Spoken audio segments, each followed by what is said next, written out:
Oke, Assalamualaikum warahmatullahi wabarakatuh. Pada kesempatan ini, perkenankan saya akan mempresentasikan tentang tugas saya dalam mata kuliah metode penelitian akuntansi.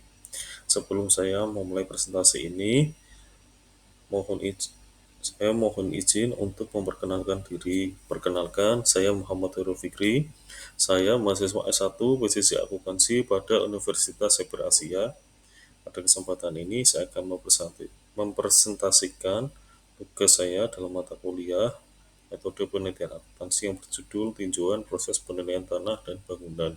Studi kasusnya pada Kanwil DCP Jakarta Selatan 1. Latar belakangnya apa? Jadi latar belakangnya itu, jadi seiring dengan berkembangnya zaman serta pertumbuhan penduduk, maka pertumbuhan properti residensial ini meningkat karena didorong oleh permintaan, perumahan, dan kemudahan kredit. Namun, negara ini perlu meningkatkan optimalisasi penerimaan pajak. Akhirnya, Direktorat Jenderal Pajak ini perlu memastikan setiap transaksi atas pengalihan hak atas tanah dan bangunan rumah ini akan dikenakan PPh Final 4 ayat 2. Kemudian distorkan dan dilaporkan dengan jelas, benar, dan lengkap. Nah, dalam pengujian pengalihan tanah dan bangunan ini, Direktorat Jenderal Pajak ini perlu peran penting penilaian tanah dan bangunan dalam hal apa untuk menguji kepatuhan pajak, apakah nilai yang dilaporkan dalam pengalihan tanah tersebut benar atau tidak. Lantas, dalam pada kesempatan ini, kami menyusun proposal penelitian tentang tinjauan atas penilaian tanah dan bangunan dengan studi kasus pada Kanwil DJP Jakarta Selatan 1. Terus rumusan masalahnya apa? Rumusan masalahnya terdiri atas 4. Yang pertama, apa saja pemicu penilaian tanah dan bangunan. Yang kedua, metode penilaian apa yang digunakan. Yang ketiga, bagaimana proses penilaian dilakukan. Dan yang keempat, apa kendala dan solusinya. Terus, batasan masalah dan tujuannya. Batasan penelitian ini itu terbatas pada proses penilaian atas objek tanah dan bangunan yang berlokasi di Jakarta Selatan, yang atas data pengalihannya yang terjadi pada 2018 dan disajikan dalam laporan penilaian itu pada tahun 2019. Tujuannya apa? Untuk mengidentifikasi apa saja pemicu atas penilaian tanah dan bangunannya, metode apa yang digunakan dalam proses penilaian, bagaimana proses penilaian itu dilakukan, apa saja kendala dan solusi dalam penilaian. Terus, apa saja manfaat penelitian? Jadi, bagi penulis ini, penelitian ini diharapkan dapat menambah wawasan penilaian dan perpajakan untuk otoritas pajakan ini sebagai bahan evaluasi atas proses penilaian. Terus, metode apa saja yang digunakan? Nah, metode yang digunakan ini nanti dalam metode penelitian kualitatif dan metode penelitian kuantitatif. Nah, metode penelitian kualitatif ini nanti akan di, disajikan dengan menganalisis data-data kualitatif yang berkaitan dengan proses penilaiannya itu sendiri, sedangkan data kuantitatifnya ini nanti akan berkaitan dengan data atas yang permintaan dan penawaran, data atas transaksinya, terus data inflasinya, akan berkaitan dengan adjustment dalam proses penilaian itu sendiri. Pendekatannya ini nanti akan menggunakan pendekatan studi kasus. Data yang diperlukan dalam proses penelitian ini nanti berupa data primer dan data sekunder. Data primer merupakan data yang diperoleh secara langsung dari sumbernya, sedangkan data sekunder ini merupakan data yang diperoleh secara tidak langsung, bisa melalui pihak ketiga. Nah, terus data primernya ini biasanya berkaitan dengan laporan penilaian atas tanah bangunan itu sendiri, formulir kegiatan pengumpulan datanya, formulir data pembandingnya, formulir objek penilaiannya, dan surat tugas penilaiannya.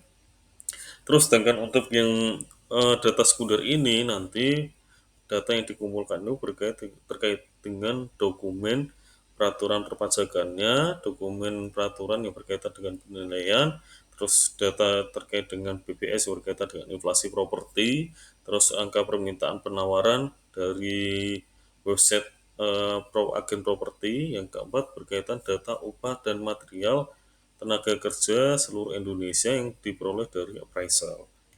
Terus landasan teorinya seperti apa? Nah, pertama landasan teorinya pertama itu terkait dengan pengertian penilaian. Penilaian itu apa sih artinya? Jadi penilaian itu merupakan suatu estimasi atas nilai ekonomi suatu objek pada saat tertentu sesuai dengan standar penilaian Indonesia dan peraturan perundang-undangan yang berlaku. Nah, terus ada juga pengertian penilaian yakni menggabungkan ilmu dan seni untuk mengestimasikan nilai dari sebuah kepentingan yang terdapat dalam suatu properti bagi tujuan tertentu.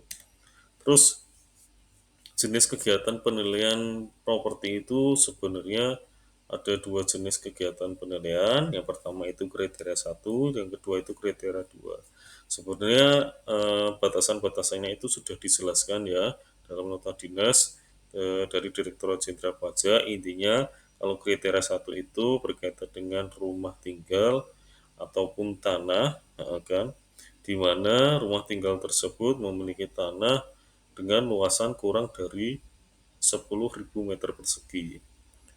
Nah, terus untuk yang kriteria 2 berarti lebih dari 10.000 meter persegi dan atau bangunan yang memiliki kompleksitas tinggi seperti bangunan apartemen, kan, dan lain-lain. Terus ataupun properti tanah dan bangunan yang di situ telah melekat mesin, kan, atau penilaian perumahan dalam suatu kawasan. Terus pendekatan penilaian itu ada tiga, pendekatan pasar, pendekatan pendapatan, dan pendekatan biaya. Nah, kalau pendekatan pasar ini itu merupakan suatu pendekatan penilaian yang menggunakan data transaksi, kan, dan data transaksi pengalihan yang sesungguhnya dan data penawaran yang kemudian di-adjustment, kan, berdasarkan data-data yang telah diperoleh oleh penilai. Sedangkan pendekatan pendapatan ini yaitu suatu pendekatan untuk menilai suatu properti dengan eh, menentukan nilai present value dari suatu properti atas pendapatan, kan, yang kemudian dikurangi dengan biaya operasional yang kemudian dibagi dengan tingkat kapitalisasi atau tingkat pengembalian dari properti itu sendiri. Sedangkan pendekatan biaya ini merupakan pendekatan yang mengestimasikan nilai suatu properti dengan menghitung dengan biaya reproduksi baru atau biaya penggantian dari suatu properti, kemudian dikurangi dengan biaya penyusutannya. Terus proses penilaiannya itu sebenarnya secara garis besar itu terdiri atas tahapan untuk analisis datanya, kemudian koordinasi dengan pihak yang bersangkutan atau pihak yang memerlukan bantuan penilaian, terus kemudian tahapan penugasan, yang kemudian survei lapangan, dan yang kelima adalah laporan hasil penilaian.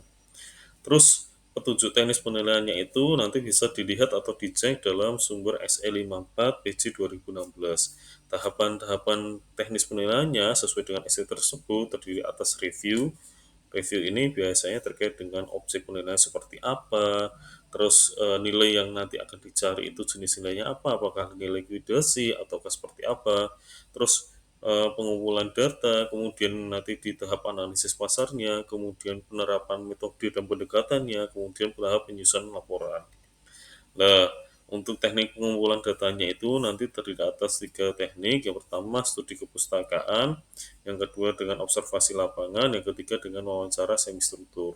Metode studi kepustakaan ini nanti suatu metode yang digunakan dengan mengumpulkan dan menelaah dokumen-dokumen yang berkaitan dengan proses penilaian itu sendiri.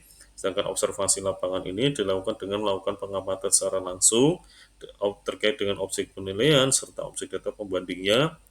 Terus yang ketiga, metode wawancara ini dilakukan dengan melakukan wawancara dengan pihak-pihak yang terlibat dalam proses penilaian, baik itu fungsional penilai yang ada di Kanwil Jaksel maupun AR yang melakukan permintaan bantuan penilaian.